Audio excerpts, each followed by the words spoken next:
Hello and welcome back to Supposedly Fun. My name is Greg, this is Guinness, and we are here today to do a book haul. Well, actually I'm here, but I figured I would let him be part of the introduction because most of the books that I got in the month of November were on Small Business Saturday when I went to Helena, Montana, and got some purchases from the Montana Book Company. And he actually went with us and got to visit the fine folks at Montana Book Company, so he's part of this book haul.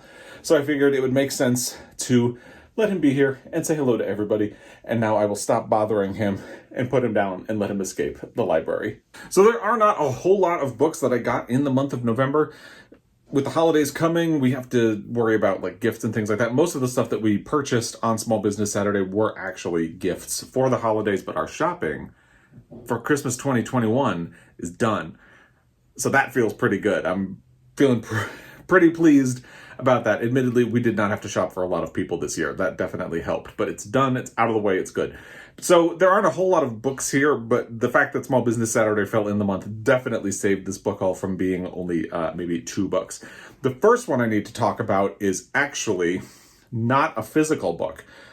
I don't usually include books that aren't physical books in my book haul because it's really rare that I purchase anything that's not a physical book. I don't really read ebooks, for one thing, so there's no reason to talk about them because I'm just not purchasing them. And I don't usually purchase audiobooks. I listen to a lot of audiobooks, but I listen to them on subscription apps like Libby or Scribd or even Libro, something like that. However, I did purchase one because Libro had a sale or a promotion where if you spent $15 at an independent bookstore day on Small Business Saturday, you could send in your receipt and claim a book. And I claimed The Love Songs of W.E.B. Du Bois by Honorée, Fannone, Jeffers. This will surprise nobody who follows my channel because I've talked about this book a fair amount and how excited I am to read it. I first heard about it when it was longlisted for the National Book Award. I will put my reaction to the longlist for the National Book Award in the description box down below if you would like to check that out. Since then, when I went on my bookstore tour in Colorado with my husband Joel, we ran into that book in pretty much every single bookstore we went into, and I picked it up and kept thinking about it. I kept holding off because it is a long book. It's a proper brick of a book. In fact, the audio is almost 30 hours. That's a lot. But I figure if I'm going to do it, and I do want to do it, this is probably a good way to do it. It was also one of the Washington Post's top 10 books of the year. I'll put a link to that video down below. It was also one of the New York Times 100 notable books. I'll put a link to that video in the description box down below. I think it's potentially a contender for the New York Times top 10 books of 2021. We'll see how that pans out. The announcement for what those 10 books are will be going up on roughly the day that this video is posted. So we will find out. But I'm really excited about this book. It follows a character named Ailey Pearl Garfield, who is named after 2 formidable African Americans. First, the choreographer Alvin Ailey, and her grandmother, whose name was Pearl. Ailey struggles with what W.E.B. Du Bois called the double consciousness that he believed every African American must possess in order to survive. Ailey explores her family's traumatic past, uncovering stories of oppression and resilience that form the story and song of America itself. Obviously, I'm really excited about this. But because this is an audio, I can't do what I usually do, which is read the opening of each book, just so you can get a sense of what it's about. Unfortunately, I can't with this one, but I can still talk about it. By the way, it is published by Harper, and I am really looking forward to it. I'm hoping I can cram this in by the end of the year, even though it is really long. We'll see how that goes. The next book that I picked up in the month of November was A Little Hope by Ethan Joella. Joel actually won a copy of this book on Instagram from Scribner, who is the publisher. And that is actually something that has been happening to Joel a lot lately. He's on a sort of lucky streak. So if you are interested, maybe check out Instagram contests from publishers. He's had a good run of luck. I was really excited about this at first because I thought it was about a gay couple, but it turns out it's not. It's about a couple named Freddie and Greg, but the opening of the book reveals that Freddie is a woman. So I was a little disappointed about that, but what are you going to do? It is what it is. It sounds like they are at the center of a novel, and the inciting incident is that Greg is diagnosed with an aggressive form of cancer, but it's also about the people who surround them. And according to the Dust Jacket, it is ultimately about the importance of connection, which sounds very Howard's End to me, and I love Howard's End, so that has me excited about this one. Let's do the opening of this book. Chapter 1, Rain Day. Freddie Tyler wakes at 6 and watches her sleeping husband breathe for a moment. The dog lifts his head from his place at the foot of the bed and jumps off to join her before she slips out the door. Downstairs, she flips the switch by the fireplace, and flames spread out among the river rocks. And that is A Little Hope by Ethan Joella, published by Scribner. The next book is the first one that I purchased at the Montana Book Company. By the way, I'm wearing my t-shirt for them. I brought Guinness in and I brought the t-shirt in because I wanted to honor where I did most of these purchases, and Small Business Saturday. If you celebrated Small Business Saturday at a bookstore, I'd love to hear what you got, by the way. So let me know in the comment section down below. The first book I got was something I had ordered from them and which came in on the Friday before Small Business Saturday, so it was absolutely perfect. It's Last Night at the Telegraph Club by Malinda Lo. This is published by Dutton. And if you follow along, you know exactly why I was interested in this book. It was the winner of the National Book Award for Young People's Literature 2021. I'll put my reaction video to that in the description box down below. Basically, there's a lot of stuff that you can watch in the description box if you want to check it out. Now, set in 1954, Last Night at the Telegraph Club follows Lily Hu, who is a 17-year-old girl from a Chinese-American family. The Red Scare has people, well, white people, acting suspicious of her family, threatening her father's hard-won citizenship, and he is threatened with deportation. Making things even worse, or even harder, is that Lily is falling in love with another girl named Kathleen after meeting her at a lesbian club in Chinatown called the Telegraph Club. There's a section in the back of the book that details Malinda Lo's research into the era to make it as accurate as possible of a description of the time and the political climate, and I think that is really interesting. In the bibliography, it talks about articles and books that she referenced, documentary films that she watched, and it talks a lot about lesbians, gender, and community, Chinatown and Chinese Americans, the 1950s in general, San Francisco at the time. So you know that this was a real labor of love for her. Her speech at the National Book Award celebration was part of what really got me interested in this book. And she talked about how when she published her first book, there were only something like 25 LGBTQ books for the young adult audience that were published in that year. And now there are hundreds. But even though there is more diversity in the young adult section, there is a lot more challenge to the books. And so she talked about how we need to support these authors, we need to support these stories and get them out there. And that made me really want to purchase this and also purchase the book from a queer-owned bookstore. So absolutely perfect. That's why I'm really excited about Last Night at the Telegraph Club. I don't know if I will be getting to this in 2022, but I am really excited to get to it at some point. Let's see, there is a timeline on this page, which is kind of fun.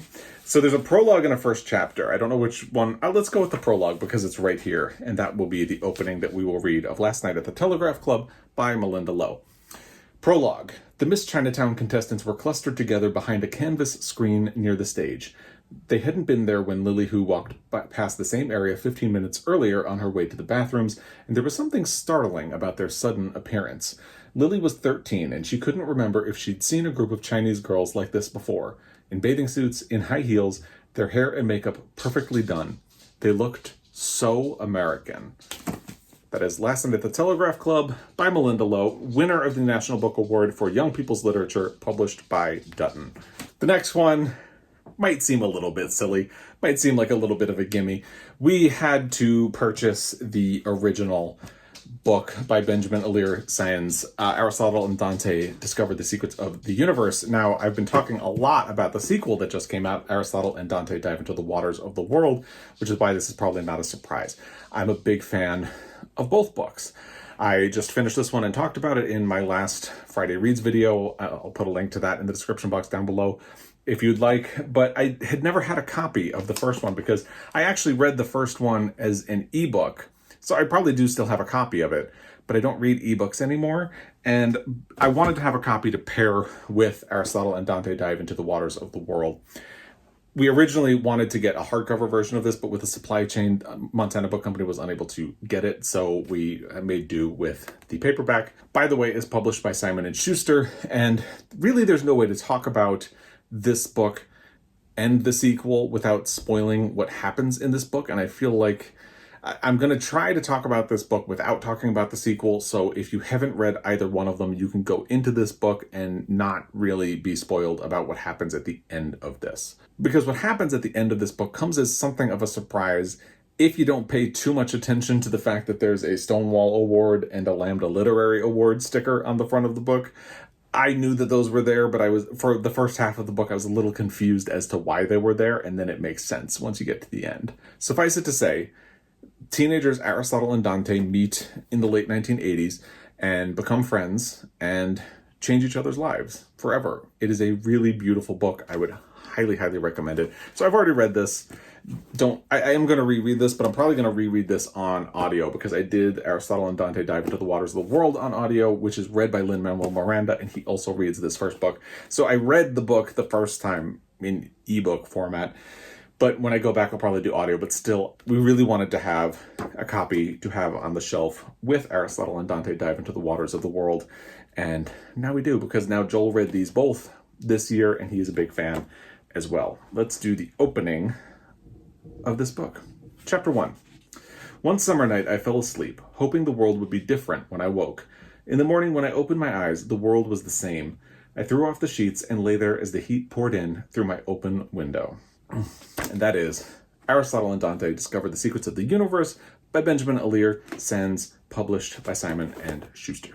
The next one is also something that came from Montana Book Company. Aristotle and Dante Discover the Secrets of the Universe is something we had gotten earlier in the month of November. We ordered it, it came in, they shipped it to us.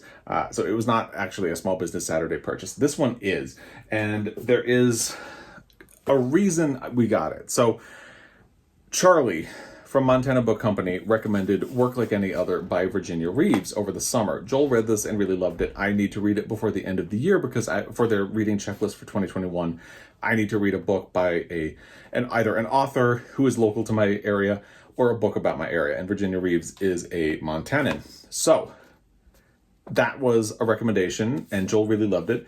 It was longlisted for the 2016 Booker Prize. And I think that is why it has a lot of popularity in France. And the reason that's significant is that it was in France that it was adapted into a graphic novel by a man named Alex Inker by a publisher called Fanfare Ponent Man. It's a French name. I hope I'm pronouncing it correctly.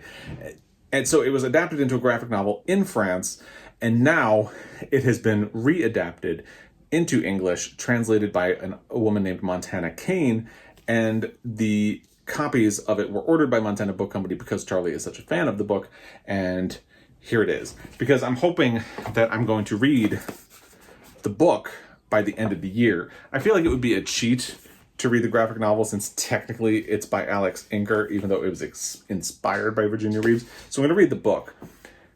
But I really do want to read this as well because it's also really gorgeously put together. It has these gorgeous illustrations that really evoke the era in which the book is set. The story centers on a man who goes to prison after accidentally electrocuting a man from the power company, and it's about the lessons that he learns about family, justice, and redemption while in prison.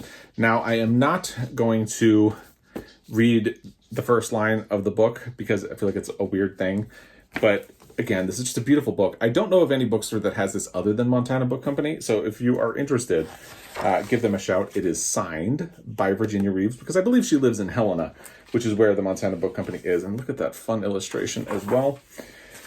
And here is the first page of the book. I will do the first line. Not long before the banks forced all the small farmers out on the roads to look for work, Alabama. And we'll just give you a couple of other illustrations because why not? That is Work Like Any Other by Alex Inker, inspired by Virginia Reeves, translated by Montana Kane, published by Fanfare Ponent Man. How's that for a mouthful? The final book in this November book haul is Plain Bad Heroines by Emily M. Danforth with illustrations by Sarah Lotman. I got a lot of really great recommendations from the crew at the Montana Book Company while I was there. This one was recommended by Abby, who is one of the employees there and just an all-around awesome human being. She had recommended The Charm Offensive, which I just finished on audio. And like I said, I got a lot of really great recommendations from them while I was there. This is the one that I felt like I immediately had to pick up. So here it is. Emily Danforth wrote The Miseducation of Cameron Post, which I read on ebook, so I have a copy, but not one that I can show you. And I liked it. I didn't realize that she had published another book, and I'd kind of seen this cover. I'd heard good things about it, but I hadn't really stopped and paid attention to those things. And I hadn't remembered that this is the woman who wrote The Miseducation of Cameron Post. So that's part of what the appeal was. The first thing that sold me real hard on this book when Abby was telling me about it is that it is inspired in part by the life of a real woman named Mary McLean, who wrote openly about her sexual attraction for other women and was known as the Wild Woman of Butte, Montana. And second, because there are footnotes. I love a book with footnotes. Anyway, the actual plot concerns two girls at Brookhampton boarding school in 1902 who become so enthralled with the life of Mary McLean that they form a sort of secret society in honor of her life. They call it the Plain Bad Heroines, which is a line that was taken from Mary McLean's famous memoir about her life. So they form this secret society in honor of Mary McLean, and then they die in an unusual circumstance, sort of a macabre situation. And then over a century later, a best-selling book about the queer feminist history of the Brookhampton school inspires a horror film featuring the story. But when filming begins, past and present become entangled. That sounds really complicated, but it's apparently really funny. It is apparently a little bit dramatic. It has all of... Let me read you some blurbs from the back, because I think that will tell you what I saw about this. An exquisitely plotted, winkingly crafted romp, a supersized Slurpee that will satiate you and leave behind a sugar high. The award-winning author of The Miseducation of Cameron Post makes her adult debut with this highly imaginative and original horror comedy centered around a cursed New England boarding school for girls, a wickedly whimsical celebration of the art of storytelling, sapphic love, and the rebellious female spirit. And I believe there's actually a quote from Sarah Waters. There is, on the inside flap, brimming from start to finish with sly humor and gothic mischief, Plain Bad Heroines is a brilliant piece of exuberant storytelling by a terrifically talented author. It also has blurbs from the New York Times Book Review, and all the blurbs are also kind of what sold me on. Abby did the selling, and then when she handed me the book and I saw all of that, I was sold even harder. By the way, this is not the only book I got that has a blurb from Sarah Waters. Let me pick up Last Night at the Telegraph Club, which has a blurb from Sarah Waters right at the top on the back. Restrained yet luscious, shimmers with the thrills of youthful desire, a lovely, memorable novel about listening to the whispers of a wayward heart and claiming a place in the world. It also has a blurb from Abdi Nazemian, who wrote Like a Love Story, which is one of my favorite books of the year. So you can see why I was intrigued by these books. But let's get back to Plain Bad Heroines again. This has really good illustrations in it. And that's another thing that sold me on it, really. There's like a little book plate inside that says this book belongs to. There's a map. If you follow along, you know I love a book with a map, and look at how fun that one is. And then Plain Bad Heroines. Plain Bad Heroines. We have part 1, I Await the Devil's Coming. Now, I Await the Devil's Coming was the original title of Mary McLean's memoir. I know this now. It was not allowed to be published under that name, so it was published under something kind of boring. I can't remember what the title of it is, but yeah, I Await the Devil's Coming. It would have been much more fun. It opens with an excerpt from The Story of Mary McLean. That's what the title of the memoir was.